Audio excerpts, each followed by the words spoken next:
demonstrate some ironing. Quick, easy ironing for you.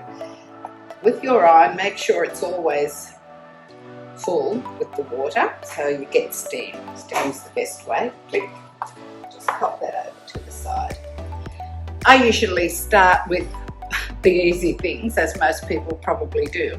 So I'll just show you quite quickly how I do my pillowcases. I always like to iron pillowcases. So just flick out, easy as, across the top, straight down. These don't take long, but if you do iron them, lovely and fresh on the bed. So nice and crisp. So much easier than just putting them on.